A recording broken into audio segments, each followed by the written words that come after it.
Welcome to the Peaked podcast, where I talk about gender identity ideology and other bad ideas, women's rights, and free speech from a European point of view.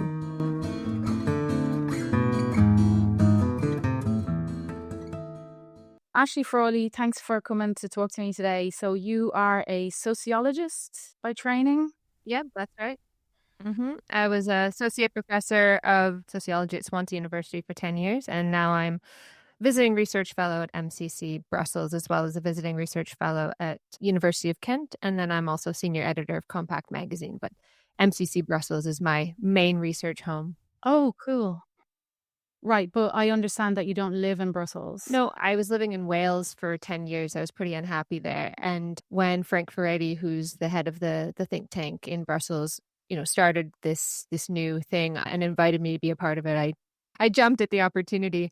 And initially I was going to live in Brussels, but my husband's Greek and I managed to work it out so that I go to Brussels once or twice a month, and I'm based in Greece. And it's actually easier for me than it was when I lived in Wales. It's almost self-explanatory. I was going to live in Brussels, but my husband is Greek. It's like, yeah, okay, say no more.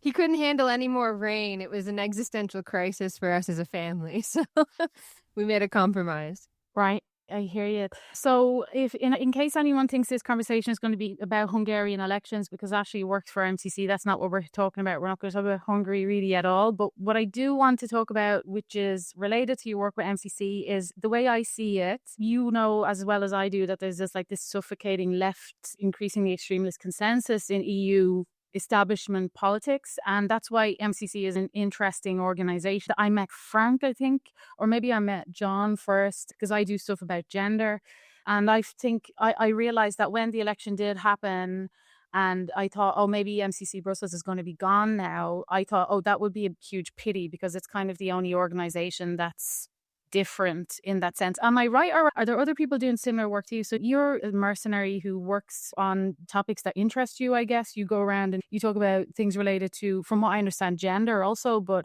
do you write about like women and social issues? What do you write about? What is it that you do that's sort of especially against the tide of general establishment EU opinion? Yeah, no, I completely understand. Just to the first point on whether or not there's anyone else doing what MCC does, there are other conservative think tanks, but I think MCC is really different because, there are all sorts of people with all sorts of different ideas connected to the think tank who are joined together in a vaguely kind of, excuse me, heterodox kind of outlook that goes against the grain of what has become accepted and indeed enforced kind of opinions. And I've had complete freedom to do whatever I want in terms of research, and I've not been told to say anything or that I can't say anything. And that's really what I want, what I look for. So it would be a huge, huge shame if, something were to happen. Magyar has made some sounds around wanting to defund the Hungarian MCC.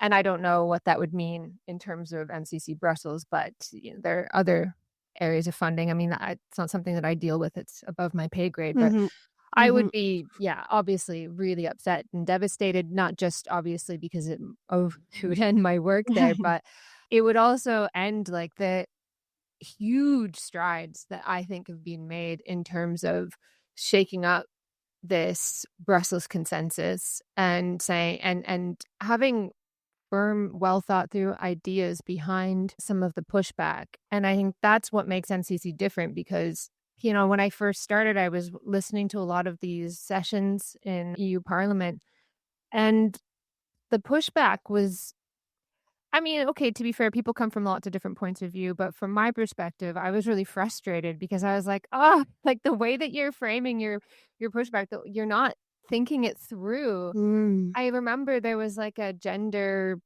session, and you had the opportunity, there was a space for like questions, and somebody says, but people will identify as dogs.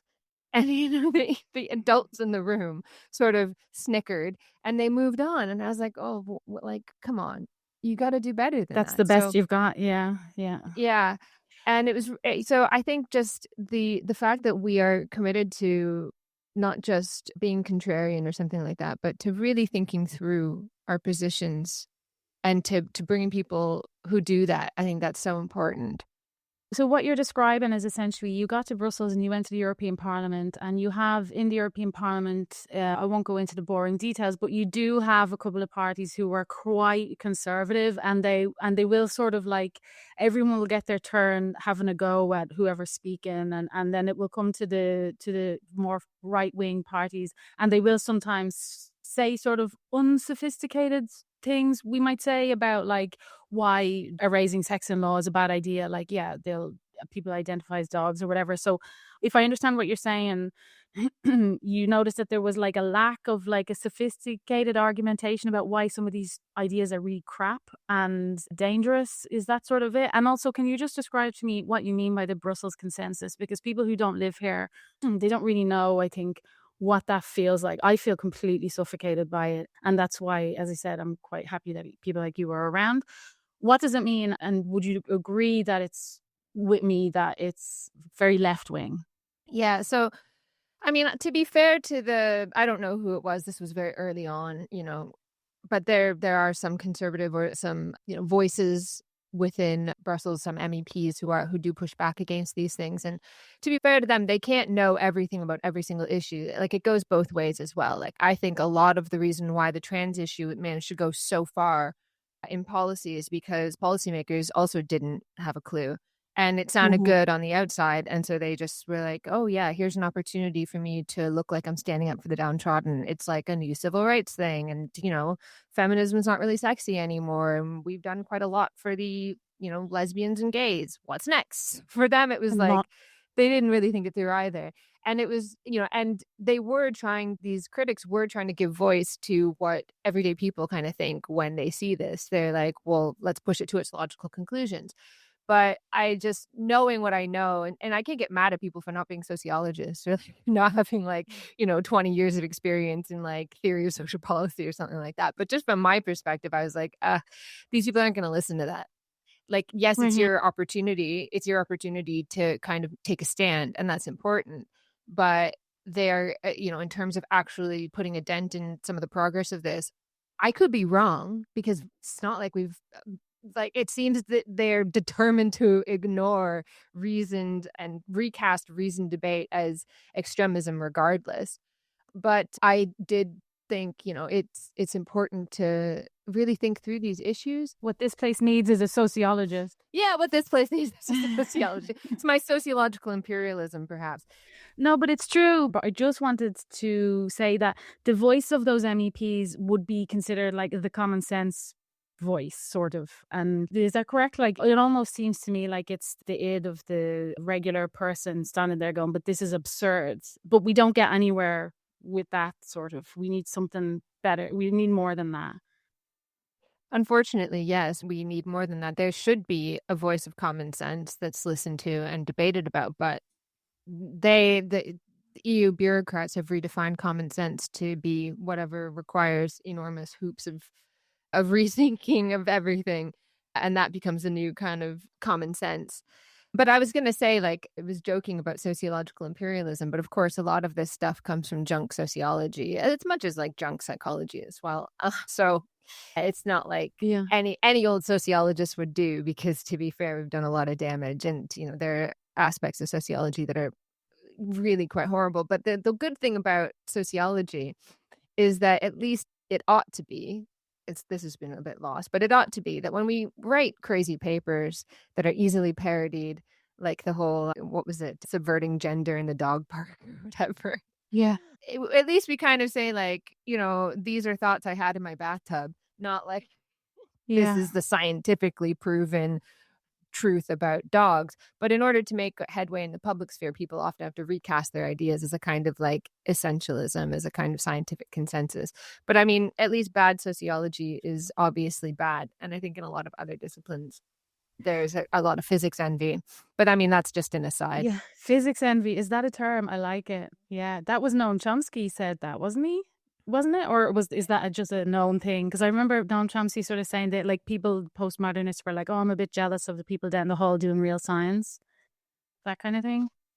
Oh gosh, lots of people have said this, and I think like Have they? Okay. science studies talk about like the Max Planck Institute having these philosophers, and they were like, "Oh yeah, those people down the hall, they really know what's up." And then the physicists were like, "Oh yeah, those philosophers down the hall, they really know what's up." But no, I think physics envy is like if you look at the kind of history of the social sciences, there was in the at the birth of, well, coming out of the Enlightenment, people wanted this kind of unified theory of what it is to be human. And slowly, slowly, anthropology and sociology moved away from that. Well, some aspects, obviously, of anthropology moved away from that. But psychology and economics still tried to grip stubbornly to that. In my opinion, this is the wrong place for science, To a economics, theory and of psychology. everything. Yeah, because I mean, we are, as human beings, there's enormous variation in the way that, we have lots of different cultures and all of these sorts of things. And you can't just say this is like the correct way to raise children. This is the correct way to do X, Y, Z. And I think that thinking is actually quite pervasive across the left and right. And it makes it very difficult to have conversations because everybody kind of wants to lay claim to so-called science to make a point. Oh, interesting. And they find it very, very difficult to deal with the fact that a particular way of making sense of distress, for instance, can become very powerful at a particular time. Everybody wants to kind of look inside the brain and find the origins of it, and you won't Right. find it there. You find it in the complexity of our social processes and so on. You can tell I'm hinting at the trans issue right now. To be completely honest, I had written off the social sciences because it's just much easier than to try and figure out which part of it is not nonsense. And one of the reasons, and I want to get on to the Brussels consensus thing again in a minute, but I really want to stay on this for a second because I've never had a conversation about this. I had written off the social sciences because there's so much crap. Yeah. And then Yeah. I sort of would look at people who I know are social scientists, like Jonathan Haidt, whose work I like, and other people. Who's this guy who died last year? He was like about thinking. Maybe they're not actually even social scientists. Maybe there's something else, and I'm just completely making things up. But Well, they often think of themselves as social scientists. Yeah. and aren't they? Daniel Kahneman, what's his name? Oh, Kahneman. Yeah. Yeah. I've read a few books where I'm just like, oh, this is brilliant. But then you read all of this, like you can't, replicability. Is that the word? Yeah. The Reproducibility. replication This crisis. Yeah. replication crisis, all this stuff. But then, I mean, as you know, I write and obsess about the trans issue 24/7. And I've come to the conclusion that I changed my mind about what's the overall cause, and I'm doing maybe what you were describing earlier. But when I'm trying to figure out like what makes a normal person believe this crap, this obviously untrue rubbish, and then the conclusion I've come to, or that I've settled on for now at least, is that just pure social identity, you're rewarded for pretending to believe this thing, and so you're sticking with it. I mean, I just have spoken to so many people. Like I think I'm different from other turf writers and tweeters in that I try to get to talk to my adversaries as much as I possibly can. So I'm always like trying to get normies who I know to just sit down with me and say to me like, right, so we've established that you know this isn't true, but you're doing it anyway. And then they can't explain themselves why they're doing it anyway. But ultimately, I think it is all about social identity. So the explanation for this is going to have to be that. It's going to have to be a sociologist sort of, everyone's going to, like, at some point, everyone's going to say, whoa, how did that happen? Thank God it's over. But how did we get there? Yeah, well, we've been here before. And you asked me, what do I do as a sociologist? I sort of dip into all sorts of different things. Well, the reason I do that is because my main area of research is social problems theory. And that obviously leads me to investigating all sorts of apparent social problems. And in particular, I have always been interested in and I've always researched the medicalisation of social problems. And that's actually the topic of my first two books, or my two published books. I'm working on my third at the moment, and it was looking at this idea of like happiness as a social problem, and then the way that it morphed into well-being as a social problem and mental health as a social problem, and just kind of asking what sort of society is comfortable thinking about its problems in psychological terms, that often even tries to solve economic problems through psychology, that sees really changing the human as the pathway out of most problems. Nothing else can be changed, but you're the problem. The way that you behave, you think, the way that you think, you're too traditional, you're too this, you make bad choices, all of these sorts of things. So that's really the main area of my research. And so part of social problems theory is looking at the way that a huge constellation of phenomena can come together to produce something like the trans issue that moves to the forefront of the public agenda, is suddenly something everybody is talking about. And it appears to emerge from the ether. It appears to emerge in the trans issue from the essence of the human being. And then people will say, oh, well, we're just recognizing it now. We're just more, we're just ready for this as a society. We're enlightened enough to deal with it now. But of course, if you actually peel back all the layers and you study the rhetoric and the organizations and so on, you see that's not at all what happened. There's a history to these things. That there are political opportunities that appear and disappear and then finally reappear, and the organizations are in such a position that they're able to seize hold of them. And then deeply, deeply underlying this, after you peel back, 10 layers of all of this, you may find that there is a deep cultural, even economic need for, or not need necessarily, but a kind of convergence, I suppose, where these ideologies and these ways of making sense of what it is to be a person and what it is to be a good person, an ideal citizen, fit into pre-existing beliefs about how a good citizen should behave in order to make society run properly. And so it's a set of circumstances, and we're all just fitting our need to be good citizens around the current circumstances. Is that? Yeah, I mean, but it's not like we just up one day and decided that. It comes from the top down. So you are punished if you don't behave in this way, and you get reward, and you are rewarded if you behave according to this is the message that you get. So these new rules come down like, oh, in order to be a good citizen, you must be accommodating to men who dress as women now. That's the rule.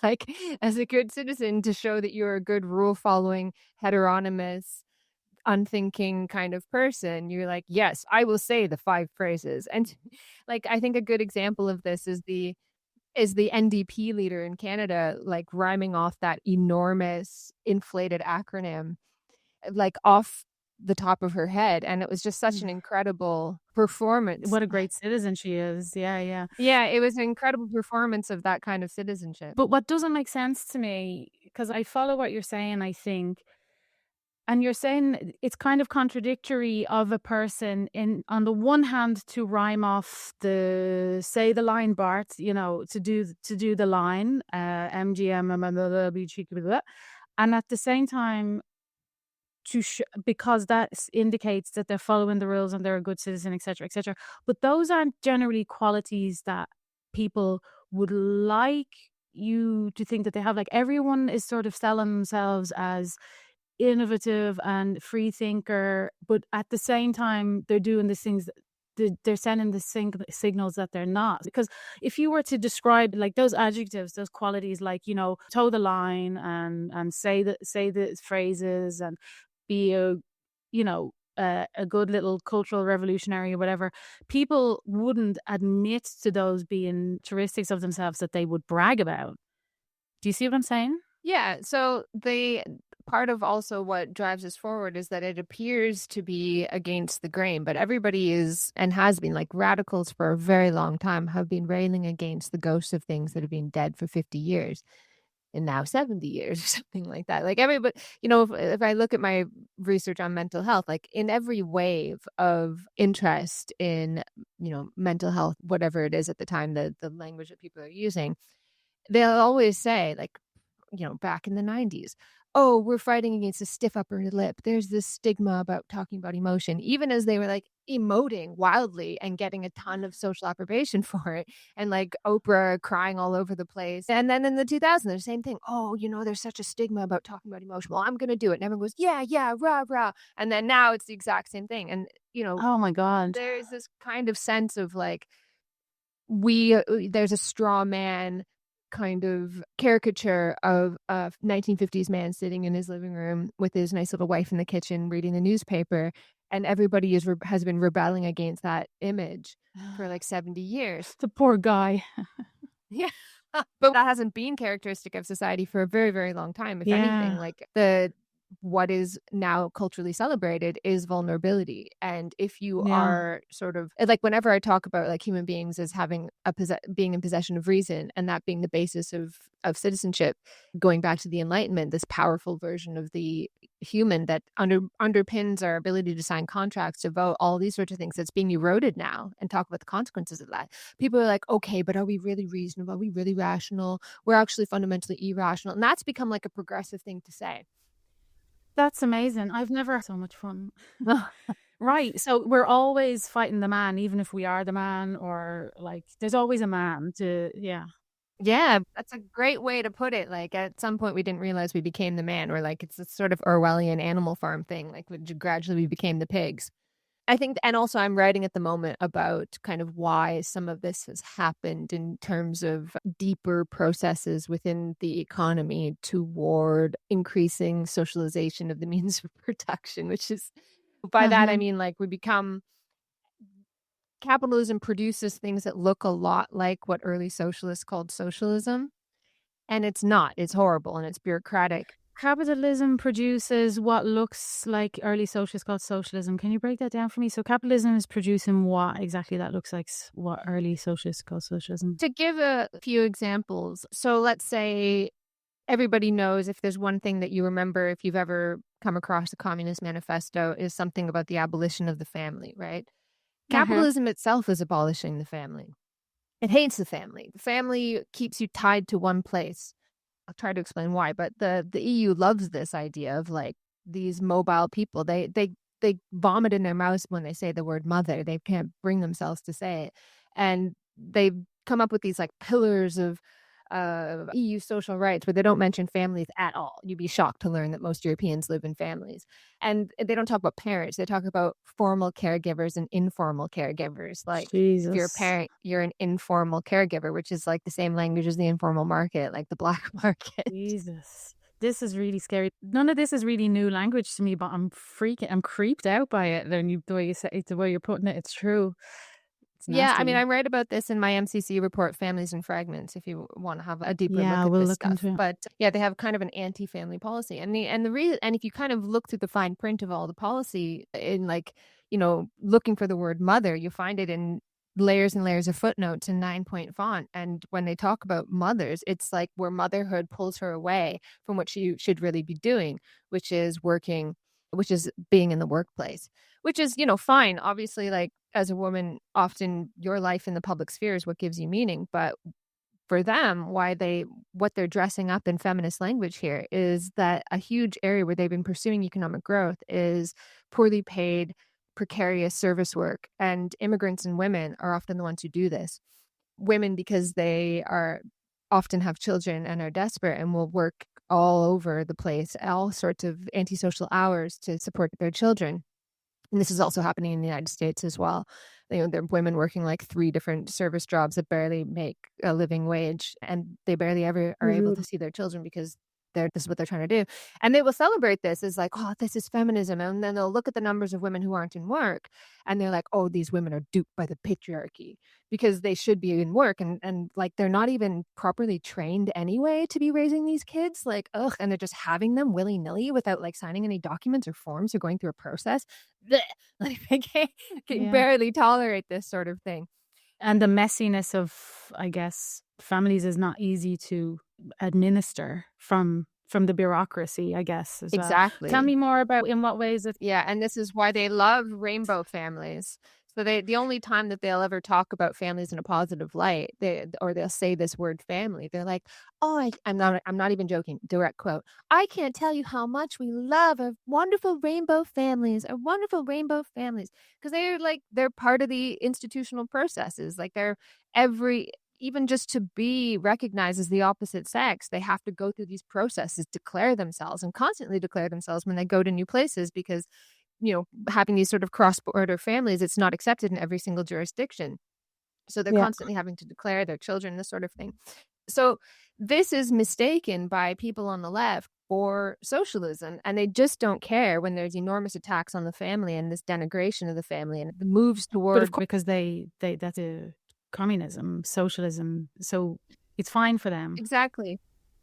Yeah, they don't see what it is, though, which is capitalism itself doing that. Don't see that it's a corporate That thing. it's actually Yeah. an attack on like working class people. They don't care because something abolished the family. And this turning of the family. Let's imagine we have two baskets here. On the left, we have the lefties who love trans, queer shit, and declaring yourself to be whatever you are, selling your body, selling your child, whatever, all the peace and love, free autonomy, feminism of freedom, whatever, all that stuff. And they love all this. And then in the other basket, you've got the European Commission and this worldview that motivates it or that animates the European Commission and the European Union generally. And they also love all the same things because it makes people easier to administer and it helps the market. Is that more or less? We're saying the two of them Yeah, love it, that's but for different reasons. exactly. But I also think that the left misrecognizes these things because they appear to be what socialists said would likely happen, but without any kind of movement that could make those things happen for the good of people. So And what were the things that were supposed to happen? Mm-hmm. yeah, so like if you can imagine the abolition of the bourgeois family, which is isolated, and then and to open that up to like people being able to care for each other's children as Right. necessary and needed so that people can have a life in the public sphere, something like that. But instead, it's the abolition of the family to turn it into another institution, to open the family up into the public sphere and to destroy the private sphere. So that's, Right. it's something that happened through capitalist processes, through economic processes themselves, but socialists mistake it for socialism and therefore cheer it on. But it's another form of domination. But there are lots of examples like this. In my own life, and it's probably because you're an expert in this, you know this example really, really well. But when I see these right wing male influencers saying don't let women vote anymore and back to the kitchen stuff, sometimes I end up on that side of Twitter and I stay for a while and I scare myself and then I get out of it. But when they talk about, going back to the olden days and stuff, I'm like, I want to have a job. I wanted to have a job when my kids were small and I wanted to participate in public life. And then these people are saying, oh, but don't you want to be like in your trad wife, fucking churning butter, whatever. And look how wonderful it is. And you're like, no, because I was completely isolated. I was completely alone all the time when my kids were small, going absolutely insane. So Yeah. childcare was very welcome for me because none of the conditions were created for me to have that communal life. So yeah, that's basically what you're talking about. Yeah, exactly. So you can imagine, like, and this is what socialists who had their brains still in their heads imagine, which is that women would be free to act in the public sphere because the private sphere would be taken care of. And that doesn't mean that they took your children away. It just meant that you had childcare, like when you needed it and it was affordable.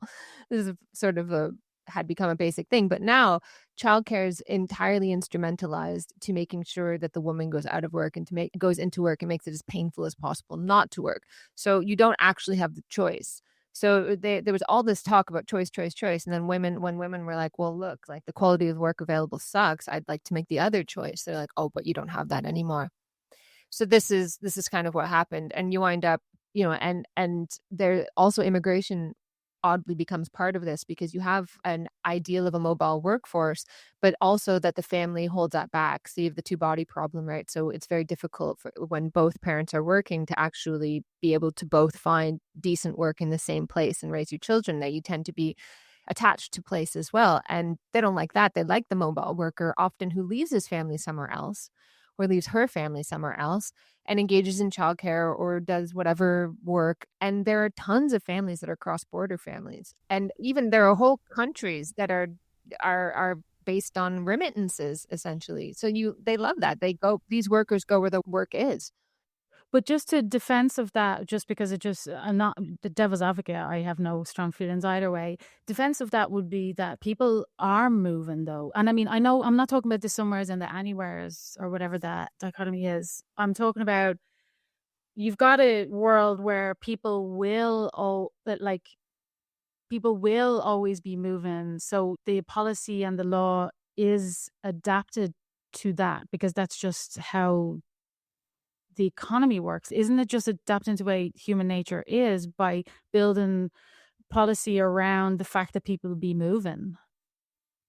Well, people are moving because the economy, yes, indeed, is less firm. It offers people less in terms of the ability to stay in one place. And when people stubbornly refuse and actually make economic sacrifices in order to stay in one place, this is viewed as a mistake, as a bad choice, as being duped by tradition and so on, and something that needs to be uprooted, maybe in kindergarten or something like that. Why not we accept that some people are column A and some people are column B? I mean, it's true what you're saying, because it is absolutely ridiculed to not be a some anywhere. You know, it has been like that for at least 10, 15 years, where as far as in my observation, that you to be one of these freewheeling mobile citizens is the best type of citizen, and to be one of the stay in my village types is like parochial and old school and trash. But I think prestige is going to come back to that. I'll just tell you a conversation I used to do, a podcast I listened to recently.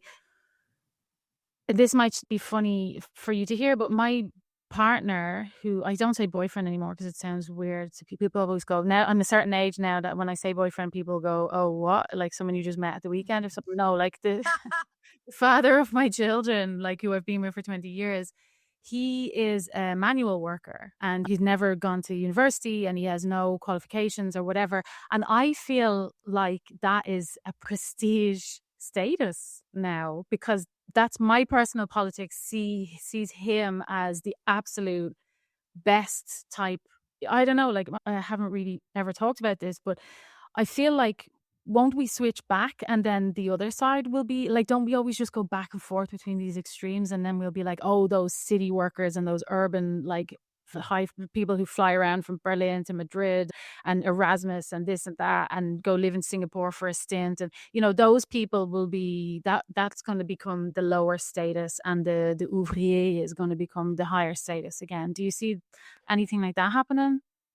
Oh, absolutely. First of all, to make it clear, like, I'm not saying such and such is bad. I'm just saying how Hmm. domination is often sold as Yes. freedom. So I don't think that women being in the public sphere is bad.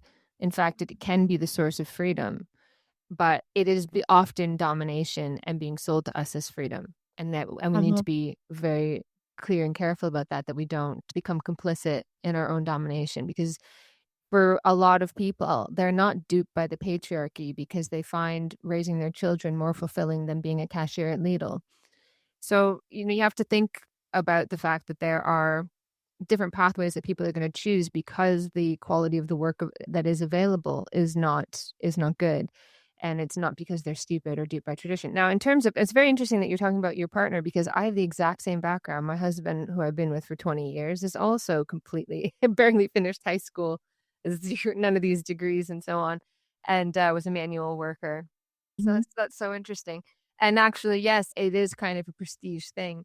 And I think it's part of it is because you have a backlash against this push for everyone to just be this fluid citizen that has no ties and is willing to and able to recreate his or herself or themselves everywhere they go, whose identity isn't fixed. That's part of the reason why the EU loves the trans subject, because supposedly, at least ideally in their heads, it's a person who has let go of tradition. It's a man who wishes to feminize, and the stereotypical feminine is prized, as a sort of passive, body conscious, health conscious, quiet, demure, nice lady who is the guardian of rules and morality and all of these sorts of things. There's a rule follower, second guesses herself consciously as a heteronymous subject. If you're confused about any of that or you want to know more about that, I wrote about this for Compact called in a piece called How Society Got a Sex Change, talking about this Hmm. prizing of the trans subject. So yeah, there's this prizing of this kind of like fluid subject, and then there's a backlash against that. Like, well, maybe I don't want to do that. Maybe I want to stay in one place. But the needs of the economy are that you must increasingly be mobile, that you must go where the work is. And if you're not that, particularly as a woman, this is because you are simply making the wrong choice. You're being stupid. And like populism is speaking to those people who are like, no, I don't want to do that. And populism, according to the technocrats, has got to be rooted out. You've got to do everything. It's a form of extremism. to not want to be this kind of subject. No, you have to educate people in these so-called EU values as early as kindergarten to ensure they never become that. Right. I feel really stupid because you know so much and I've never talked about this subject before. So no matter what I say, it's going to come out sounding dumb, but I'm just going to, whatever, No, wing it. Um, please be patient.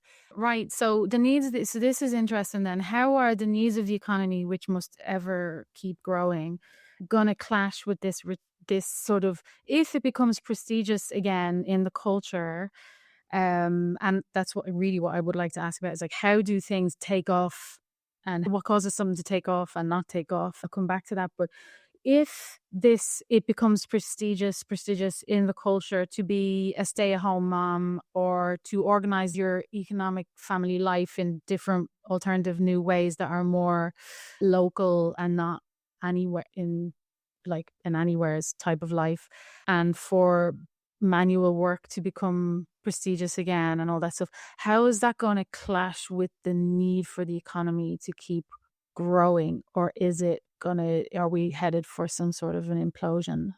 I think these are probably two different questions, although I suppose they're inevitably related. I think the economy is headed for an implosion. And what bureaucrats have been trying to do, and what governments have been trying to do, whether they admit it or not, has been for a long time to try and manage that implosion and have a soft landing.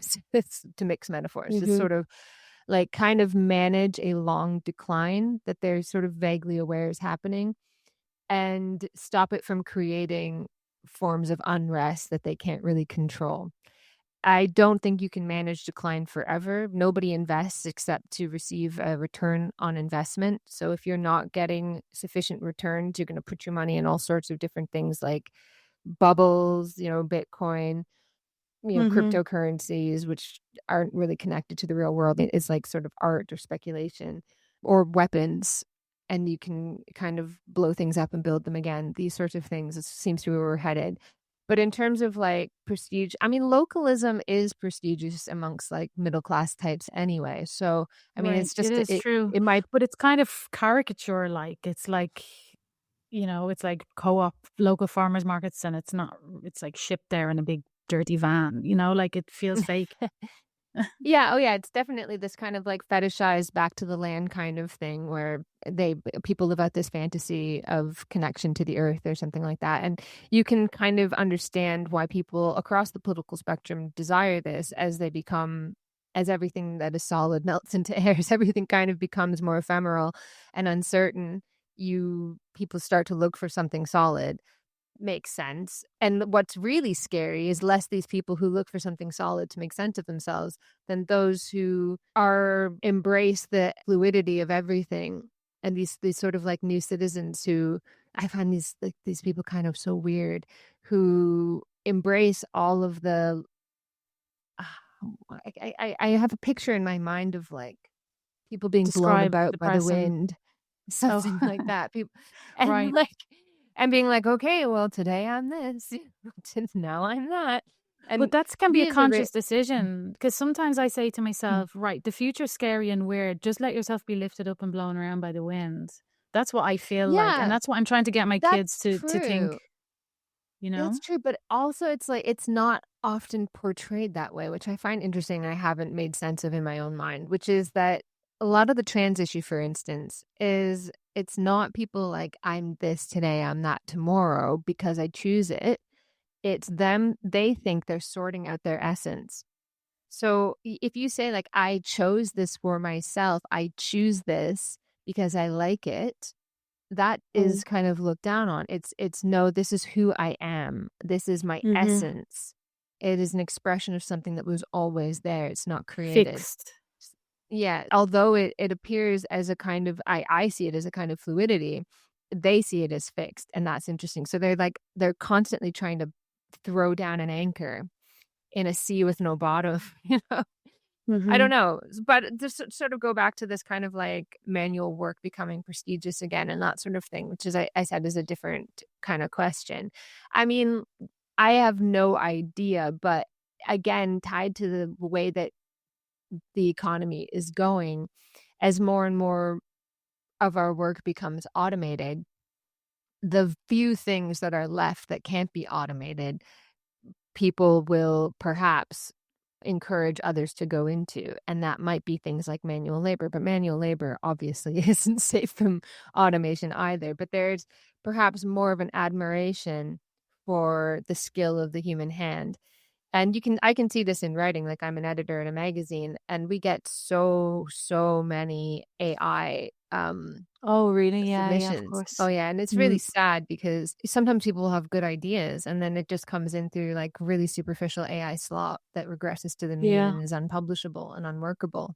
Like, if you've got a great idea but you're a bad writer, it's fine. Like, we'll fit, I'm an editor, I'll help you to get it out in the right form that connects with the most amount of people possible. But I can't do anything with AI slop. And it's yeah. interesting because when somebody hands me in something now that's not perfect, but is undoubtedly human, I have an appreciation for it. Mm-hmm. So and that as more things get automated, this has long been the case, but we have much more appreciation for the skill of humans Right. making things, clearly making things themselves. Because I have in my entourage, there are people who are carpenters. And when I tell people that, I have to say, whether or not it's like old school, as in learn the trade and spends all day long making crappy wardrobes for okay pay nowadays. But, no, no, no, not that type of carpenter. I'm talking about like a fancy carpenter, you know? So this is like in because so we know a lot of people who work, for example, in theaters in Brussels and who construct fancy stuff for fancy people, and it's become, I see that carpentry is getting fancy in my milieu. And yeah, so I can see this sort of like people who are eager for high status, which everyone is, but they're sort of taking this trade and adapting it to their higher status. They're sort of taking it out of tradesmen and into craftsmanship in order to differentiate themselves. I don't think they're doing it consciously, but I've noticed it only because I'd be saying to a third party, like, oh yeah, his friend is a carpenter. And I'm like, oh no, no, but not that type of carpenter, but one who'll charge you like 6,000 euro for a bespoke kitchen, and won't do a lot of the real heavy lifting. You know what I mean? Like, so Yeah, and they have to do that because if it can be made by a machine, then you will buy it machine made, and no one's going to pay like 6,000 euros for something that they can get from a machine. So you have to be a craftsman to make something that can't be replicated. So I think some of although it's like awfully woke and horrible, but there's like, fiber arts are extremely popular at the moment. Like crochet, for instance, can't be machine mhm, replicated, or at least not cost effectively. right. And so there's a lot Mhm. of awe for this. And you see a lot of imitation crochet in shops at the moment, Oh, really? which is, yeah, it's actually just machine knit that looks like crochet. And it doesn't look as good as the real thing because we have this like artistic appreciation for something that can't be made by a machine. And that Yeah. it requires a special skill. And so this is what art is. Part of art is obviously the awe at the skill. I mean, you can have a debate about what is art, which is not at all I'm not qualified for that. anything that I want to get into. But I mean, like, part of art, going back to like even like folk art, this sort of thing, is like the awe at the skill of the creator. Yeah. So yeah, so people will naturally do that because that's the only way they'll get, As recognition for soon it. as IKEA start doing the terrazzo, what's it called? This terrazzo, I know this because my boyfriend works in like building materials or whatever, but this terrazzo tile, as soon as IKEA starts, it goes real fast. Like it goes from being a very fancy thing that only old Italian dudes that, you find like I'm saying terrazzo, but let's imagine I'm talking about something way more chic. You find an old bit of it in an old Brussels house from 100 years ago, and they say, oh yeah, that's what the Italians who lived here used to do, or what the Greeks used to do, or whatever. And then it takes off, and then suddenly it's everywhere, and it's in IKEA, and then it's gone again. Like these trends just fly past. And I like, one of the things I wanted to ask you, we're touching on loads of subjects, so sorry for hopping around, but I want to know what it is that, yeah, makes something take off. So you're talking earlier about like a convergence of circumstances and then the top down aspect and stuff. But I just want to give you an example from my own life because that's how I relate to things. You know that maybe you heard that I was fired from my job in the European Commission recently. Oh my gosh, I'm so I sorry. was a contractor. Yeah. No, no, it's all right. Don't worry. Thanks. I'm going to try and get some money back that they owe me. But so, yeah, they dropped me on a Monday morning. They fired me because I was an IT contractor, and it's because I'm a TERF and they didn't like my opinion. And people have been trying to shut me down for a long time. And this is one of the reasons why I'm talking to you today. And I didn't ask to interview you like a year ago because I've always wanted to talk to you or other people in NCC Brussels, but I couldn't because the rumor that goes around is that I was paid by Hungary to be a TERF, and that the only reason by the Hungarians and by MCC, and people had said that about me in circles. I was worried for my job, and in the end they fired me for it anyway, maybe because I attended MCC events. Who knows, it might come out in a court case, we shall see. But they fired me just a few weeks ago, and I wanted to talk about it online because I wanted to talk about it because it's completely unfair and unjust, and I spend my day talking about things on Twitter, and so that was my plan. But I waited until after the Hungarian election to do it because as soon as Viktor Orban was gone, because it was always this association that I was somehow paid by Viktor Orban to say that there were only two human sexes, and it was really like, Because no one could possibly think that. I mean, no. a good portion of the entire population must be on the payroll. That's a bit weird. Lots of money coming from Hungary. But that's how weird that environment is that if you're saying this, it's because of Viktor Orban. And so there's this like maximalist, like, we have to get rid of her, Viktor Orban, Viktor Orban. And then as soon as he was gone, I was like, oh, I kind of feel free, like, to say, look, I'm still typing, like, he's gone and here I am. There's still only two sexes. So I felt kind of free to talk about it.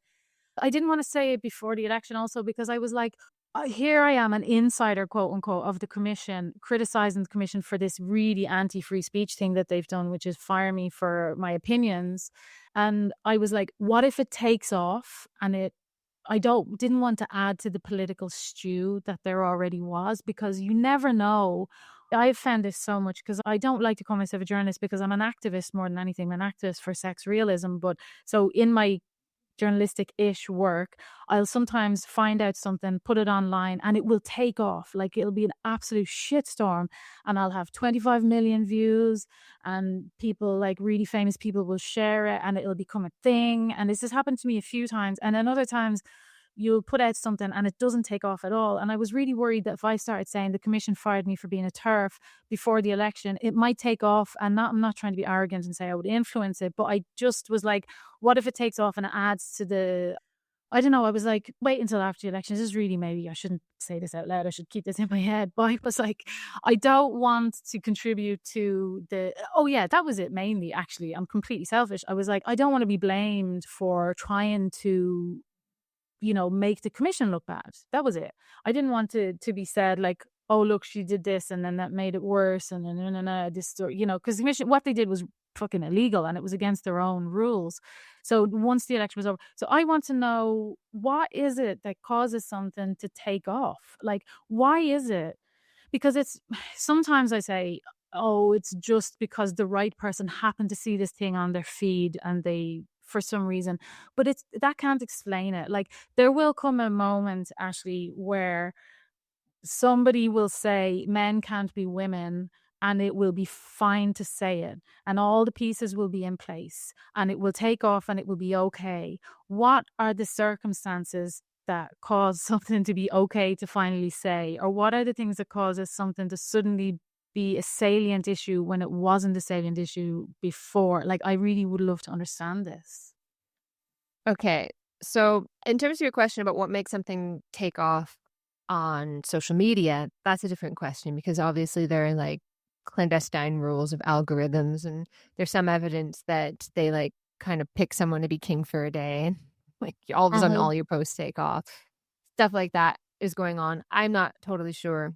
I mean, obviously there are tons and tons of studies about virality and what makes something viral. But in terms of what makes something take off on the public agenda, that's a different question. And what makes something take off on the public agenda and eventually leave it is another question. So at the very beginning of the conversation, I said we've been here before. And as soon as I saw the trans issue taking off, I thought, this is the satanic panic again. Are you familiar with the satanic panic? Yeah, I do know quite well. Actually, I may have read your work on it, or someone was working on it recently. I used to give a lecture on this at Swansea. And it's online. It's on YouTube if you want to if anyone wants to have a look. But, it begins in the 1980s. There was already sort of a cultural, you know, cult fashions come in and out around things like, esoteric stuff. Maybe astrology is really chic at one point. But at this point it was like Satanism was like Satanism chic. Yeah, like I don't know when the goth movement started, but it was probably around that time. And there was a book called Michelle Remembers that really kicked off the satanic panic. And Michelle Remembers was a book about, which is now being discredited, but at the time it was kind of put forward as like this groundbreaking thing, where this woman was hypnotized by her psychiatrist, I believe, and claimed to recall horrific memories, repressed memories of being sexually abused, satanically, ritually abused. And she later married her psychiatrist and they became quite active around this. So they took ownership of that idea. So in order for something to become Was that the repressed memory or something? yes. So the repressed memory movement grew out of the satanic panic. And as the claims of Satanism became really crazy, a lot of the people kind of dropped that aspect of it and it became about repressed memory. And it was like, you could read magazines in the late 80s, early 90s that would tell you like, oh, if you feel like something is off about you, it might be because it's probably even because you were sexually abused as a child, but you've repressed that memory. And there was this huge kind of fad for like treatments that would supposedly uncover these repressed memories. Now, almost entirely discredited. And the idea of a repressed memory is largely discredited. But at the time, that was like the cutting edge of treatment. And you had all these, so someone took ownership of the idea and then they start consciously trying to spread it. They train people in recognizing satanic ritual abuse. They went to police stations. And so then you train and then the trainers train other people. And they went. The motivation there is what, like commercial? Yeah, essentially, like being people often are evangelical about it. I talk about this in both my books around mindfulness, like the first people to kind of quote unquote discover mindfulness for the West were like evangelical about it. They even give conversion experiences that are like quasi mystical. So there is a very powerful kind of proselytizing aspect of it. And of course, it's a business. It has a business side to it. It becomes these people, even if they don't make a ton of money, although I'm sure they do, being the center of a movement, it becomes their livelihood. And it becomes more and more people's livelihood. As these kinds of fads become integrated into institutions, more and more people pushing this thing becomes just another day in the office. That is their job. And if this thing goes away, they risk not having a purpose anymore. They're looking for something else. So I think this happened with the trans movement in the sense that you had tons of people in all these NGOs organized around LGB. And then when you got a lot of what that movement wanted, they don't just go away. They don't just quit their jobs. They don't just give up their funding. They're like, hey, what's the next thing? And trans activists were like, we're here. We're the next thing. And they push for like the maximalist thing. And they initially pushed for the maximalist thing they wanted, which was replacing the idea of sex with gender, actually very early on. And they were successful because they actually didn't try. It's kind of different because they didn't try to put it on the public agenda. They did it in a very clandestine way. They purposely hid it and didn't want any public debate. But sort of going back to the example that I was sort of illustrating this with, like what makes something so powerful. So you had organizations, you had ownership, you had a cultural fit with what was in at the time, which was the occult. And so this gave this kind of realness that there really are networks of Satanists sacrificing babies and even like growing babies to sacrifice them. And then also like a more respectable face of it, which was the recovered memory movement. And in addition, at the time which was connected to this was multiple personality disorder. So which is now called dissociative identity disorder. And this was the sort of clinical expression of the therapeutic fad and of the fad generally. And it was, people all of a sudden, something that went from like one or two cases at the beginning of the 1900s blew up into hundreds of thousands of cases of these people who reported having many personalities, some of which had been sexually abused as children. And people were saying like, oh, well, this has always existed, but we are now a more enlightened society and we're just recognizing it more now. And there were like people saying, oh, in a few years, every single city in the United States is going to have a multiple personality clinic. And then it just like went away. And how did it go away? So very How interestingly, if do we you make look it go at away? exactly. So there are a few things that happen. First of all, an idea needs to run its course, unfortunately. So that's not the only thing, but an idea needs to run its course. If you look at the Satanic Panic and the recovered memory movement and all this stuff, there were always critics. From the very beginning, there were people who were like, no, this is nonsense. But there was a general cultural taboo around it because it had focused on childhood.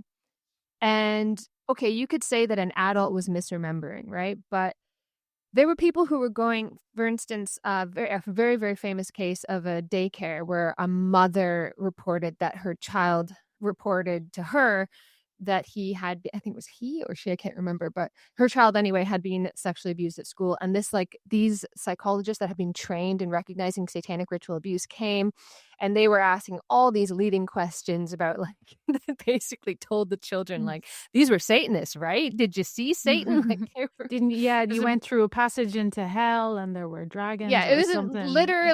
literally they weren't like feeding them in that sense, but they were asking what is recognized now to be highly leading questions. And so more and more of Yeah. the children, surprise, surprise, begin to report being satanically ritually abused in this daycare. And even though they were saying things that could not possibly have happened, like the children were like, somebody levitated, a child was flushed down a toilet, there are tunnels under the schools, like none of this stuff could possibly have happened.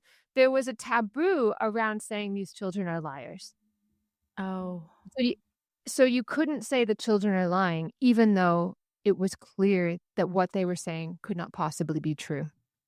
And there was an enormous taboo around denying that the older people, the adults who remembered being sexually abused, that they were lying, because now you're denying victimhood.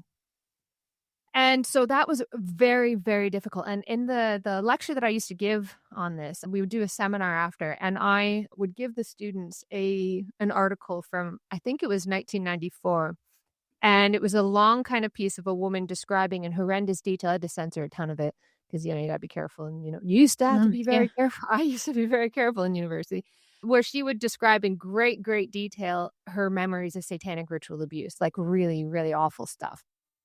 And the journalist reporting this is like, yeah, like some of this stuff could not possibly have happened, but she's clearly very distressed and we should feel bad for her regardless. Mm. And the very fact that he reported it like that told me that it was on its way out by the mid 90s. And indeed it was. Even I think by the time Ian Wow. Hacking wrote Rewriting the Soul, I think it was kind of on its way out as well, which is a story about. But the similarities with trans are I just want to point out what they are in case people haven't picked up on that. But the similarities are obviously, first of all, don't say that a child is lying. We got that. And then second of all, the admission that some people get when you really dig down, it's like, yeah, but it makes him sad that he's not the opposite sex. So we're just going to pretend.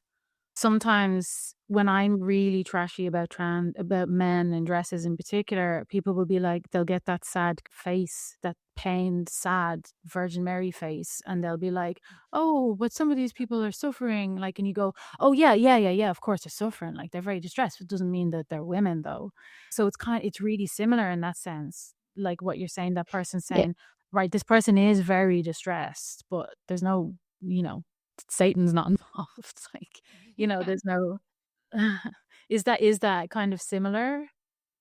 Yeah, that's exactly it. And also the other thing that I was kind of hinting at was that there's the story being told was an all-purpose explanatory or explanation for why you feel free-floating distress. Some kind of Wow. feeling about not fitting in, not something is wrong with me, but I don't know what it is. It was like, well, you probably have repressed memories of sexual abuse, and it was unfalsifiable. Like it Jesus. was, if you said, no, I don't think I was, then that's just more evidence that you probably were. And I see this a lot where people are like, oh, I can't think of an example off the top of my head, but where anytime that you try to falsify one of these things, people are like, well, that's just even more evident. Oh, that's what it is. Detransitioners. They'll be Yeah. like, oh, well, that just shows that you were never trans, which is just Mhm. completely unfalsifiable. So any attempt to Mhm. falsify it is more evidence of it. So that was part of it as well. I knew that people had made this comparison a lot, but I had never really heard it laid out in such terms before. But it's actually shockingly similar, isn't it? Yeah, I remember hearing that people had tied this from a more very zoomed out perspective to, fears about women going to work and leaving kids in childcare, and maybe generally there was some link was made to that. Maybe you endorse that or you don't. Do you? oh, yeah, that was part of the Satanic Panic as well, that you couldn't criticize women going out to work and leaving their kids with childcare providers, but you could say, "Oh, look, they're being abused by Satanists, you stupid women, look what you've done." So that it was like a veiled Right. way of criticizing changes in gender roles. Right. So that's what I wanted to ask. In those terms, is there a similarity with the trans thing? Is that what you were saying earlier? The creation of this woman stereotype? Like, is there a critique of women or of a wider critique of society or a group of people in society of their actions via this trans mania in the same way that the Satanic Panic was a criticism of a way to get at women for going out to work in a roundabout Yeah, way? and it's flipped, I think, too. It's like this rejection of so-called toxic masculinity and a shift toward a stereotypical feminine as the ideal subjectivity.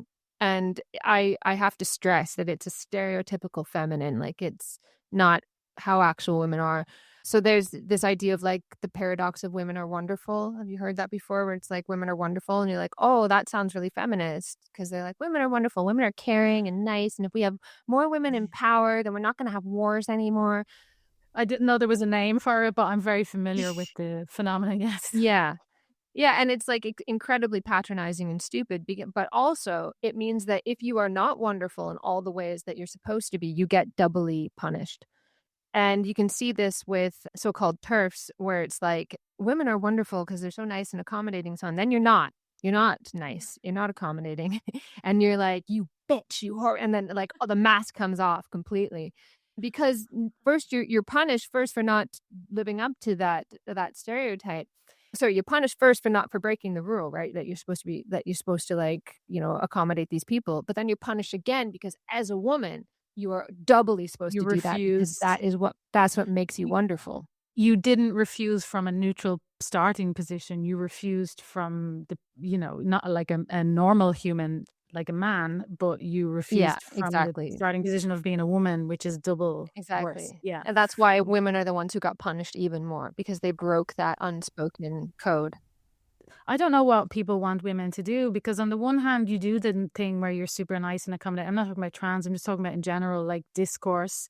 You do the thing where you're nice and accommodating and whatever, whether it's genuine or it's just faked because that's what you're supposed to do. And then you get accused. Well, you don't personally get accused, but your people get accused of feminizing everything. And we need to go back to hard times to create some strong men, or you're a fucking lean in boss bitch, like whatever. And then you get, I just don't even know, like, what do you want from me? I'm just going around doing my thing. And I also, I look at my daughter who is 10 and she's very nice and accommodating. I don't know where, she didn't pick it up from me. Oh, my daughter's the same. It's like, I understand. I feel like maybe you tell me what you think about this, but I feel like all it would take is to say to her, listen, the way you were like that and the way you just did that, you picked that up and it might not necessarily be the way you actually feel. So just make sure to keep in touch with how you actually do feel when you do things, because I know that you might feel like you have to do certain things, but you don't. And on the same hand, I have a son who's a teenager, and I feel like also I can just say to him, there are certain like because on the one hand, my daughter has got this thing going on that you recognize is very stereotypically female. And my son, on the other hand, he's grown up in a world where male is default bad. Yeah. And I am a women's rights type activist. And I realized that I was saying things about men, not meaning all men, but I was talking to people who I was talking about and criticizing were male. And I was maybe when he was becoming conscious of what it is that I do in my daily life, he was starting to pick up on this thing that I hate in the culture, which is man hating. And I I've had to have talks with him. He's doing completely fine, but I had to say to him like, "Oh, I actually, you're kind of demonized in society. I recognize that. There's nothing wrong with being a man. There's nothing wrong with being a boy. And the things that are naturally innate in you, they are good." So on the one hand, I'm saying to my daughter, that thing that naturally that you're picking up from society, you don't have to do it if you don't want to. And then I'm saying to my son, like, that thing that everyone I'm waffling here, but I'm saying to my son, your innate nature is being criticized all day long. Do more of it if you feel like it? So I'm basically, I don't know. What do you think of that? Yeah, I mean, what you were talking about, like, what could we do as women? I feel like no matter what I do, it's wrong for sure. But I mean, obviously, men also feel that way. So I think in terms of like, a lot of men are like, oh, women are doing all this stuff, and then they're essentializing that. And I've seen this a few times. Like, we have a really great piece in Compact Magazine from Helen Andrews, I think, about how cancel culture coincides with large numbers of women going into the Yeah. workplace and taking Oh, is over that where more than she published 50%. that? This famous essay? Yeah, Oh, yeah. well done. Okay. Good for you. I'm sure Um, your readership numbers were quite high for that one.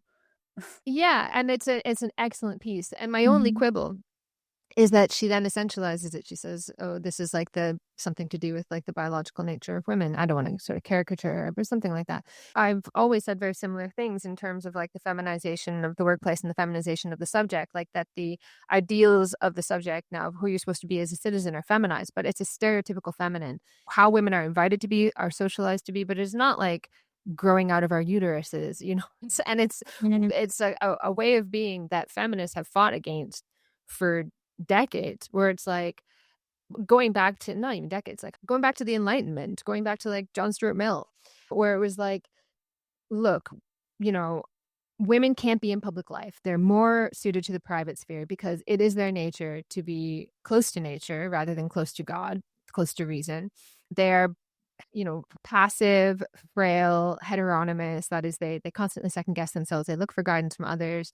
They're body conscious, and like that is that you're constantly thinking about your own body, its size and its shape, and the bodies of your family members. That are they fed? Are they this? Are they that? That this is the sort of like natural sphere for women. And women were like, in order to gain the status of citizen, they were like, well, there's nothing about my genitalia that means I'm going to be passive and stupid. What the hell? And Mhm. John Stuart Mill was like quite adamant about this. He's like, if you educate women, they're not going to be, you will find it is not their nature to be stupid and passive. Duh. Mm. So, but then what happened was, and I see this with race as well, so-called race, where they're like, oh, actually, do you know what? You are all these things, but not just you, Black people. Everybody's stupid and lazy. But anyways, with gender, it's like, hey, all that stuff that we said about you, that actually, do you know what? That's great. It's actually really good that you're those things. Let's bring that into the public sphere. Passivity, Mm. heteronomy, not thinking for yourself, being the guardians of morality. Let's bring that into the public sphere. And men too. You should be like that too. And like as women, we're Right. like this stereotype has been the thing that has kept me down. Now I'm supposed to embrace it. Now this is supposed to be the thing that's going to end world hunger or something like that. But it also is what allows you to be exploited in the workplace, because you're like, oh, I'm so grateful I have this job. I'm going to work 18 hours a day. Men are going to be like, no, pay me more. And hence they love female workers. In fact, the woman is now the preferred worker in the workplace. It's much preferable to hire a woman because they have been socialized to be passive. You don't think that there's anything innately passive about women, like a survival intuitive sense? Like, what are we talking about here? Because I mean, sure, there might be, but we're not living on a savanna grassland. Like, what it is to be a human is extraordinarily different across all these different cultures. Like, I was raised by my dad. I didn't get a lot of female socialization. There's a lot of stuff that women do, and I'm like, mm, oh, am I supposed to do that? No idea. I went on a TV show once, and it was like, what is it? This BBC show where they have like a panel, but it's a lot of people. And in the green room, the producer said to me, like, don't be afraid to butt in. I know as women, we find that really hard. And I was like, yeah, no, I got the opposite problem. This is completely alien to my but experience. it's true because that's what, like, I feel like. there's nothing soft and passive about girls and women. There's nothing innately passive about my daughter. She is a hardcore, like she is fully human, you know, and she's fully selfish in all the at all the right levels, and you know, wants what she wants and knows what she wants. There is nothing, what's this term, withering, standoffish. Like the nicest girls, nice girls like that I know, they're fucking bitches. Like, I mean, they want what they want underneath it all, and they get what they want, you know, and it does actually seem like a lot of it is a performance. And some people, some women are really good at performing it, and some people have made a decision to just not perform it at all. Like a lot of like lesbians, butch lesbians that I know, they're just, I'm not fucking doing that. And actually they do the opposite. Yeah, I mean, gender is a performance. Judith Butler had it right, but the Mm. idea that that then should replace your sex marker is absurd. Like, oh, if you Right. don't live up to the stereotype, you must actually be a man or something in between. No, I am a woman that rejects the stereotypes that is associated with my gender, or exists as anyone does in an active and selective relationship with cultural norms and uses them when they work and discards them when they don't. But the fact is that men are more violent, and that's a biological thing. That's not a social thing. Yeah, I mean, like the degree to which something is biological or social is like that's the nature nurture debate that goes back, you know, and there's not a Yeah. decent answer to this. But for the most part, we are as humans far less guided by our genes and our internal drives than almost any other species, if not any other species on Earth. Like there's a line from the African Queen where one of the characters says, "A man imbibes a drop too much from time to time. It's only human nature." And the other character goes, "Human nature, Mr. Allnut, is what we are put on this earth to rise above." And I think that's true. Like, although men may have more testosterone, it may lead them to be more violent. The vast majority of men are not violent. Like Yeah. socialization is what, you know, and even Enlightenment philosophers thought this. They thought it's good for men to be in families because otherwise they're like out of control. like to direct their energy towards something meaningful. I just realized as you were talking, I was like, oh yeah, she's a sociologist. So it's like, of course, that's gonna, like, you're more likely to say that things are mostly socially driven. I mean, I think it's kind of obvious. Like if you, I'm not saying I disagree with you. yes, I'm a sociologist with a background in anthropology as well. So like I've looked at like cultural variation, Yes, this no, sort no, of no. thing. I'm not at all doubting your expertise. But let me give you this example just so you can push back on something on this. When I was younger, I went to Mexico with a boyfriend, and I remember being really shocked because the men are so vile. Like I remember there was a woman, she had about 7 kids and she was heavily pregnant. It was about 40 degrees. We were in a cafe and she was doing all the work, even though she was in her condition. And the husband was sitting down drinking beers in the dirt outside the cafe and just shouting insults at her or whatever. And I remember just being so shocked. And then he sort of was rough with her. And I remember then finding out that it's really normal to slap your wife around in Mexico, which I grew up in Ireland. It's not something that it did happen, but it wasn't accepted. But over there, it was really accepted. And then I remember thinking, like, you know, you'd have a law that forbids you slapping your wife, and then that would stop happening. But you compare that to Scandinavian countries, the most gender equal in the world or whatever. And let's forget about immigration and people from cultures where slapping your wife is normal. But let's pretend we're back 20 years ago and it was all like white Nordics. Slapping your wife was illegal, but still all the slapping was done by men. As we took away all the conditions in Mexico and all the culture and all the machismo and all that stuff, and you still have in the statistics all the violence is still committed by men, even though the norm in those societies was definitely against male violence against women. So isn't there just like, of course, not all men are violent, and of course, a lot of it, of course, the machismo in Latin America is the thing that leads men to slap their wives. But if you took away the machismo, men would still be the ones doing most, or maybe I'm wrong. Tell me what you think. Yeah, no, I wasn't disagreeing with you. I was agreeing. I was saying, but the point of socialization is that you rise above whatever your predisposition might be. Yeah. Like if you look at feral children, you know, so-called feral children, children who are raised without very much human input, it's really amazing what you think of as natural that these children don't have. Like they don't even bring food to their faces. They bring their faces to food.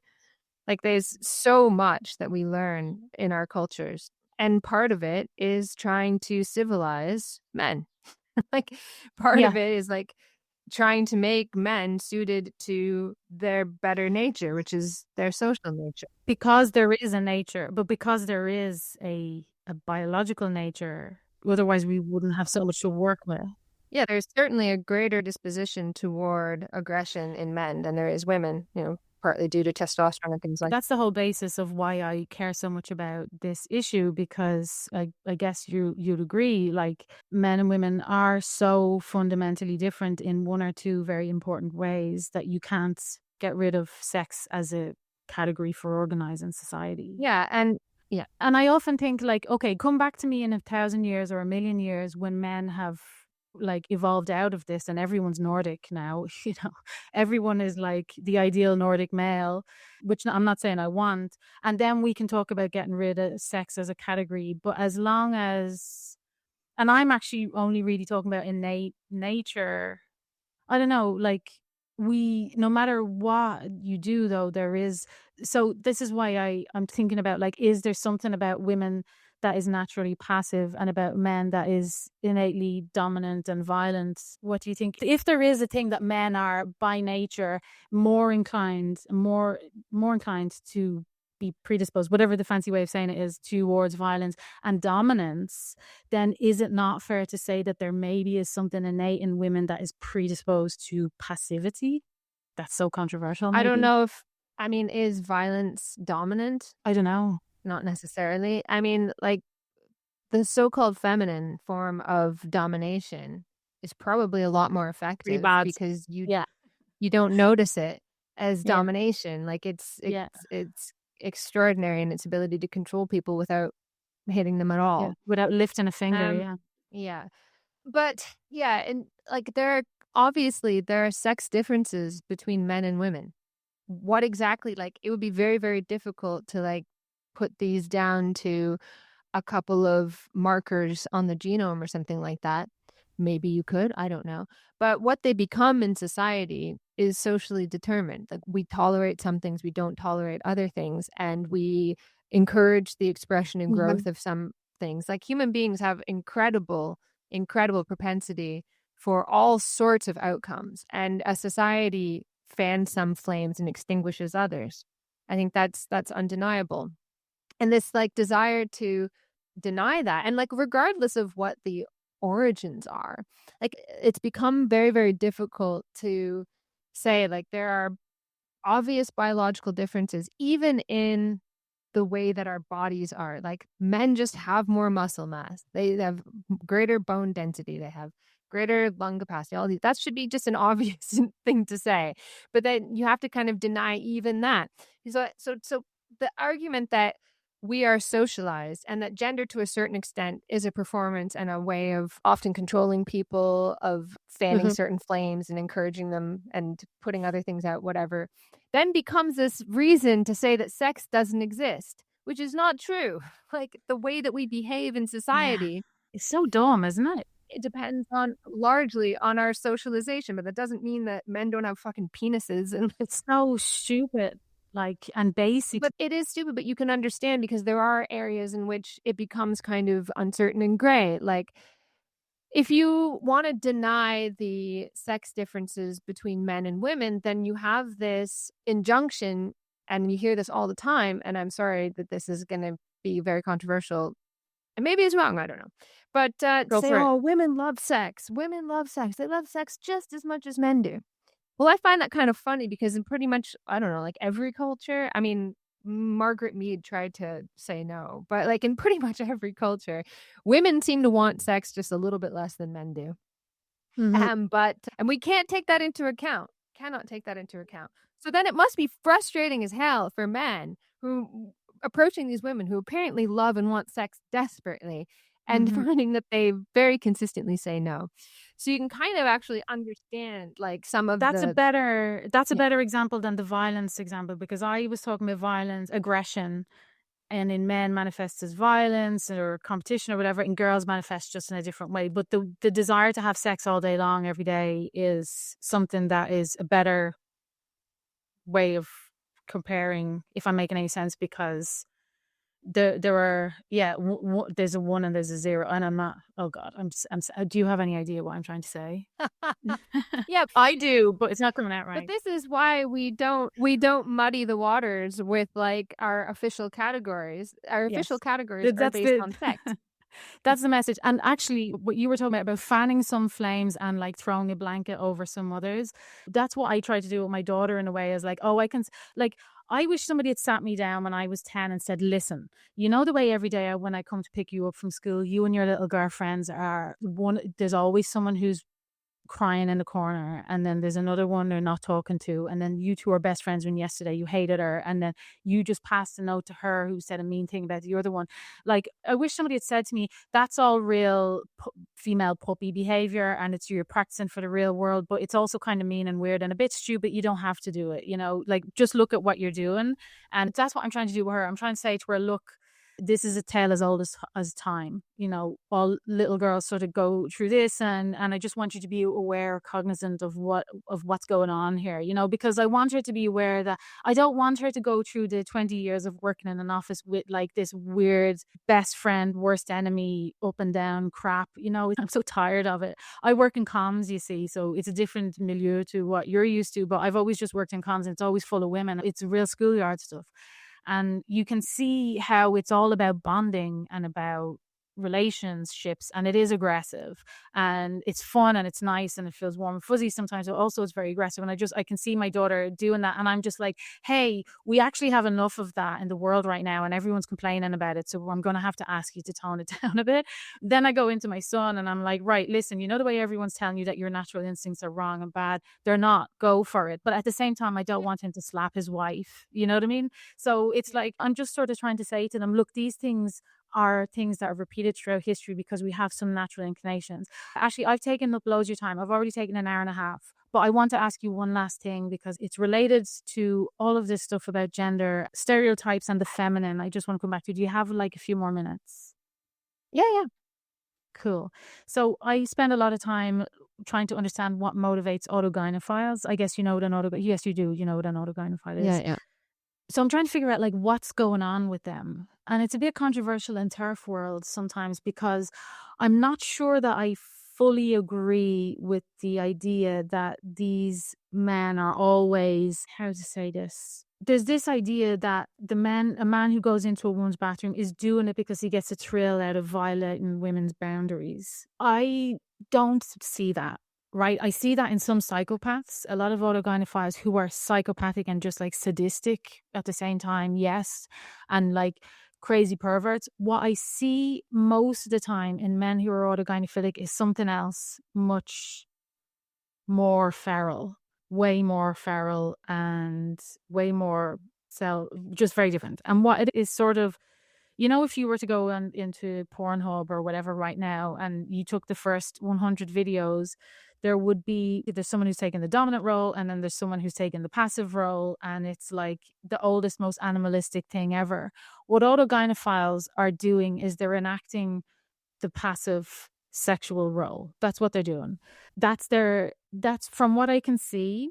It is about other people, but it's not about domination in the sense that a lot of turfs say it is. When a man goes in, he is dominant. He is being a prick. Don't get me wrong. Like, he is going into a woman's space, and he's not wanted there and refusing to leave. And he's obviously like a prick. But what I see that motivates them is, you know, the way when you meet a real twinky, feminine gay guy who's very over the top feminine gestures and all that stuff, the mannerisms of a very feminine gay guy. Autogynephiles don't have that. So that's why you can stand one of the twinky ones beside an autogynephile and know immediately which one grew up like and playing with dolls and which one didn't. And the thing that motivates autogynephiles to do what they do is this and it only springs up at puberty, which tells you it's completely sexual. they might have flashes of it beforehand, starting around 8 or 9. Like, the story is so similar with all of these men. It's like a script, it's crazy. Like, when they think nobody's listening, when they think nobody's watching, this is what emerges, is that they have little flashes of it around 8 or 9, and then at puberty, it's like, bam. People might think you have a feminine man and he has feminine mannerisms and, like sticks out his baby finger when he's drinking a cup of tea or whatever, super gay. That's not the only way womanness, feminineness emerges in men. The other way is this, if they put rats in a cage and they're studying their sexual behavior, there'll be one who wants to rut and the other one who'll raise his ass in the sky to be rutted. This is what AGPs are. I'm really sorry. This is filthy. So if you look at porn, you'll see that, there's this like the oldest, most primal thing going on. A couple of rats in a cage, one is sticking his ass up in the air and the other one is getting up on top. AGPs, autogynephiles, who pretend to be women, who are not at all feminine, that's what they're doing. They don't understand it. They can't describe it. When the ones who are self-aware, and they'll talk about it, and I interview a lot of them about it, this is what they're describing. They want to be seen in the world as the rat who's got his ass stuck up in the air, but he's not at all feminine. And so I'm pretty sure, and nobody will ever research this because it's so anti everything, but if you were to figure out a biological cause for this, I think you would. I think it would be something to do with how the brain develops and in utero. And I also think that these men, so many of them are autistic, and even just the root of the word autism, it's self-directed. They direct their sexual desire in themselves. I don't know what it's called in science. I'm sure researchers have a name for this when the mice in the cage do this thing, but that's essentially what motivates autogynephiles. I might have to cut this part out because it's actually so insane what I'm saying, but what is that? What is that? And talking about gender and sex and men and women and stuff, like, do you know at all what I'm talking about? Yeah, I mean, I don't have a good answer, I'm afraid. It might be that there is like some kind of inkling. There would have to be, wouldn't there? Yeah, I don't know. I mean, there could be like it could be that there's something there and it's a flame that then gets fanned by porn. I mean, that's Yes. possible. It could be that they are rejecting implicitly what they feel is a pressure on them to be responsible and dominant when they feel they don't like that, but they think that the only way that they can be passive, or they envy women because they appear to play this passive role. They don't like the idea that they have to climb on top and like be the active person. So it could be that. And that's not necessary. I mean, there might be some kind of biological thing to it, but like, going back to the example that we used that we were talking about before with multiple personality disorder and the satanic panic and recovered memory and this sort of thing. In Ian Hacking's Rewriting the Soul, he says, people ask him, is multiple personality disorder real? Because he points out like there's this thing that was very rare and then suddenly there's hundreds of thousands of cases of it. And it feels very real. And there are all these like biological theories for how it happens and all these sorts of things. But then it just kind of went away, right? Like it went Just from like disappeared. thousands of cases to very few. And now it's coming back, which is another interesting thing. Let's compare that. Right, let's compare that Yeah. then. So this is recovered memory. He says that it's real because people make it real, that Right. it's a culturally specific way of making sense of distress. And Right. every culture has this. Like he refers to the concept of culture-bound syndrome. So Right. lots of cultures have diseases that don't exist anywhere else. Like there's a Yeah. psychosis in even like hearing voices. In India, the voices tell you to clean things. In America, the voices tend to be extraordinarily punitive. Like even the Right. way that people hear voices is really different. There's a psychosis where men are, in some cultures, where men are obsessed with the idea that they can't produce sperm, something like that. So there are like culture-bound syndromes that don't exist anywhere else. Even like anorexia in Japan, before Western anorexia went there, it was a completely different thing. It was a very rare, strange thing. That makes a lot of sense. And an obsession with the size of the stomach or something like that. So it's a culture-bound syndrome, I think. I would lean in that direction. And that makes total sense because those men in those groups who are trying to help each other, who are honest about how they feel, the most sensible ones, the ones who've done the best work of getting themselves out of this rut, because it's a rut that they get into. Oh, that's awful, but that's the word. They get stuck on this idea, and then others try to help them out. And the most successful way of getting out of this is making that point exactly, is that you're very distressed and you're using this framework as a way to understand your distress, and that's just what's on offer right now. So one day we know this will no longer be on offer, because women will be like, not more people will say, no, this is insane, go away. And maybe we'll come to understand this.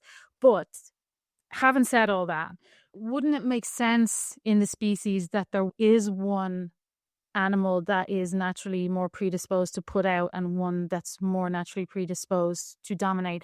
And so those men who, they're not picking it up out of nowhere. When I observe them, it does feel like they're playing up a role, but they seem to be playing up in the same way that you might walk into an office and have no desire to be dominated by anyone socially, but know that you sort of have to play the game in some circumstances and be do the woman thing. These men are like, oh yeah, I want to do the woman thing, but they're not faking it when they say that ever since they started having sex, they could only imagine themselves as the woman. Like, I feel like there might be something also biological going on, and we have, like, wouldn't it be bad for the species if there wasn't one of us who was a top naturally and one of us that was a bottom naturally? And I actually spoke to Michael Bailey about this, who I know is unpopular with a lot of people because he's, for various reasons, but I was just like, women are kind of nature's bottoms, in, to use a pornographic term, and these men are like, oh, I want to be that. I know you can't answer, but there would have to be something innately biologically bottom oriented and top oriented for the species to survive. And that translates in society in all kinds of ways and differently in every place, which is why gender was such an amazing framework to help us understand these things that went off the rails. Do you see what I mean? I mean, I suppose so, but the thing about humans is that a very long time ago, what differentiated us from other animals and allowed us to survive wasn't our innate capacities like our teeth or our like physical makeup, but our brains and our ability to create cultures that allowed us to cooperate with each other. And that doesn't mean we're not biological. In fact, cooperation, because what we're all trying to do here, what you're trying to work through with your kids is, how do we live together? Like, how do we live together as humans while maintaining a basic sense of freedom? Because we also feel as humans that we are in possession of something called free will. And this is like something like the Greeks, for instance, struggled with as well. Everybody's really struggling with this. How do we live together as humans who are social, but also have a sense of freedom? That's what we're trying to work with. And there are all sorts of things about us that are still really biological that we're trying to fit into this basic thing of like, well, is that useful for us to live together at this particular time, or is it not? So it's very, very difficult to be like, oh, women are naturally passive, because what is nature then becomes an injunction. Well, that's the fear. And that, in fact, this is kind of what those men are. Yeah. That's kind of what those men are rebelling against, is that they're like, oh, as a man, I'm supposed to be dominant and aggressive, but I don't really want to do that and I don't like it. I'd rather just lay there Yeah. and be receptive as a woman. So they're like, they can't accept that there is like human variation. It's like rigid categories. No, if I want to be passive, that must mean I'm a woman. So there's clear. That's why I was trying to say, like, that's why we rely on sex. And we don't muddy the waters with gender, because there are all sorts of different ways of being in the world, and everybody is on a continuum. And yes, there might be a greater propensity on the part of women to be passive, and society might play into that. And it might be like throwing a blanket over like, I don't know, a topography or something, I think pre-existing topography or something like that. And it might be the same for men, but there's still enormous variation within that, you know? And so we stick with our sex categories because there are some basic biological things that make our lives different that we have to attend to, like the fact that women have babies, you know, that men on the whole are just that little bit more violent, that they're bigger. We have to play different roles in society as well, to a certain extent, mothers, fathers. Right. I'm not saying this is true. Is my last question. I think what you're saying to me is we're not animals. I think basically we're not the same as animals, and I appreciate that. We are animals, but we're very, very different than other animals in extraordinary and important ways. Right. And when I see these other gynephiles talking to each other, I'm like, that's the most animalistic, not behavior, but that is the closest I've ever been to nature, is witnessing these men try to turn themselves into the receiver of cock. I'm so sorry. But this is essentially, because they're not attracted to men. They are attracted to women. They are trying to when I go to the park with my dog, sometimes a dog will run up to you and you'll go, oh no. And then the dog will immediately roll over on its back and show you its belly. And it's just a submission. That's what those men are doing. They're trying to show you submission. So from what you're saying to me, what I understand you're saying, I'm going to try and just reinterpret, see if I've understood. There's nothing inherently feminine about being the receiver. There's nothing inherently masculine about being the giver, the top. Those things have become associated with each other, however. Is that what you're saying? In my language? No, I mean, in sex, obviously women are receivers, or like, there's a certain amount of like biology that means receivers socially. Yeah, but that doesn't necessarily translate into society. That's what I think. That's what I was trying to say. So there's a perception that to be the receiver is to be passive in all senses, and that to be the one who puts the penis in the hole is to be the dominator and that those things have been translated into how we conduct ourselves in our office life in over 1 million years.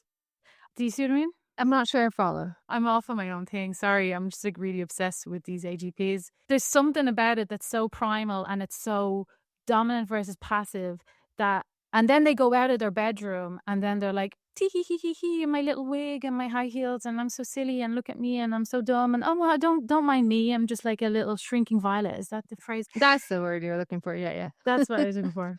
Yeah, the fact that we have the hole that something goes into. I'm really sorry again. Seems to have been translated in the way we conduct ourselves in real life as having to be passive in all ways. Actually, but the thing that makes us vulnerable is actually the pregnancy and the breastfeeding and the But yeah, I wonder if there's a connection somehow. And because these men, they just, as you say, they absolutely reject any pressure to be masculine in the sense of carving the turkey at Christmas at the table. Like the woman will spend all day making all types of potatoes, and then the uncle always is the one with the fucking carving knife to do, like, they're just like, AGPs are like, I am not doing that. I'm wearing the apron and I'm hanging out in the kitchen, and there's like, that's and it's related to not one hanging out in the kitchen, like cooking. Yeah. Well, no, actually, no. That's another thing. They only want. And that's the other thing. That's the thing. Yeah, they only want the trappings of it. Exactly. Yeah. And it's like such a typical thing where they don't, like, everything in the house just seems to magically get done, and women just seem to be like sitting around looking beautiful, and they're like shocked. Like, I feel like that's why they look horrible as well. They're like, oh, what? This takes effort. Yes, enormous amounts of effort. Yeah. And also do that and manage everything else, but they just want like the look of it, the passivity, the lack of responsibility that they perceive women to have. So this is, and I think they biologize it on purpose. I think it seems primal because they want it to be like they need it to be like a natural disposition, first of all, for it to be accepted. They can't have it be like, oh no, this is just my sexual fetish that grew for whatever reason. It's like, no, this is my natural thing. And then it appears primal because it's like this, they're naturalizing this kind of stereotypical feminine, and it has to come from the core of the self. It has to feel like, and they feel it in their core, because like socialization, to the extent that socialization is successful, socialization is never complete. You're never like fully socialized into the norms and values of your culture. But to the extent that it is, that you are successfully socialized, it feels natural. It's supposed to feel natural. But for a lot of these men, it doesn't feel natural because they have not been socialized or Mm-hmm. they rejected the socialization of masculinity. They don't want it. And in particular, they don't want the responsibility associated with it, the supposed necessity of being a leader and being dominant and this sort of thing. That's too much responsibility for them. And they perceive women as having it easier. And you can see the Mm-hmm. same kind of thing with like incel culture. You hear a lot of the same kinds of things come out of those men's mouths as well that you hear coming Mm-hmm. out of AGP's mouths, or at least the way that they behave. They behave in the way that incels describe women. This is like the famous line from like sociology of gender going back so many years, that only a man can be what a man's idea of a woman is. So they have Mm-hmm. this idea of what a Mm-hmm. woman is, like bears very little resemblance to the reality, but they have to naturalize it. It seems that it has to come from. And when you say naturalize it, they have to have like give people like me the impression that, oh, this is some innate thing so that you'll maybe feel sorry for me and let me do my thing, or like Yeah. maybe I'll get away with it. Sort of, I'm going to stay in those groups and keep watching for a while and then maybe one day get out because it's icky. So I'm going to say goodbye now. Thank you so much for agreeing to talk to me about this stuff. If you need me to cut out all that weird top and bottom stuff because it's like bad for your brand, but it's Yeah. like, No, I don't care. I have never okay. cared. That's kind of my thing. Oh, that's your brand. Okay, cool. But what I'm hearing is essentially, yeah, and with this Helen Andrews essay and all the talk and everything that's going on is sort of like the feminine is being demonized because, I mean, like, and we're being blamed for it, sort of, because we're the ones who are the feminine ones. But this femininity that is sort of being like too much of it and in the workplace and we need to scale back and all this stuff. What I like when what's his face? Shit, what's his name again? Eric Kaufman said that, abolishing slavery was a feminine thing to do in that sense that, it wasn't a brute, dominant masculine thing. It would be considered feminine. There's lots of things in history that happened that were feminine, they were good. So do you like that idea that there is a feminine and there's too much of it right now? Do you agree with that? Yeah, but you shouldn't mistake it for actual women. And I think that's what a lot of the backlash in the men's movement does, is it mistakes it for actual women. Like actual women may live up to or reject this stereotypical feminine, and men may adopt a lot of the characteristics of it as well, and doesn't make them actual literal women. Yeah, I wouldn't equate it with actual women. It's an injunction to a particular kind of subjectivity that is more useful to our economies at the moment. So what's the word for it then? Because the fact that it's like if we lived in an ideal world and we get to rule about what words come out of people's mouths, what's the word for it that's not feminine then? Because this is getting us into a lot of fucking trouble and I'm really scared about it. But because people are going to equate feminine with woman, obviously, what would be a better word to use? Well, I've been using the phrase stereotypical feminine Right. specifically to differentiate it from actual women.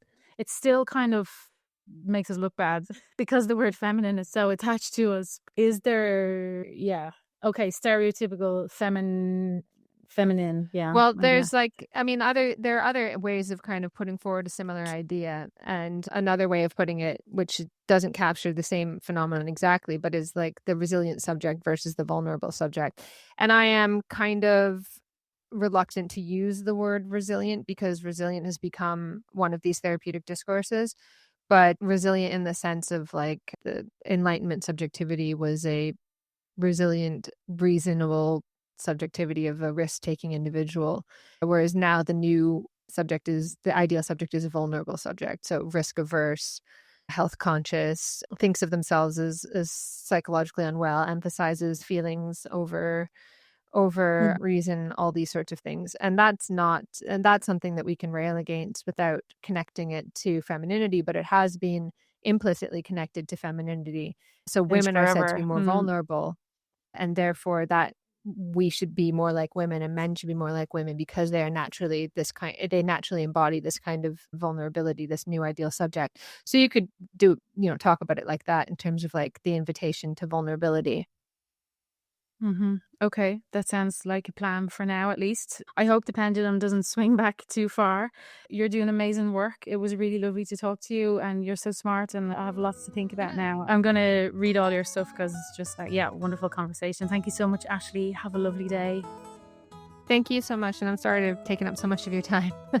No, I love it. Thank you. If you like my work, you can subscribe to my newsletter by going to peaked.substack.com and taking out a paid subscription.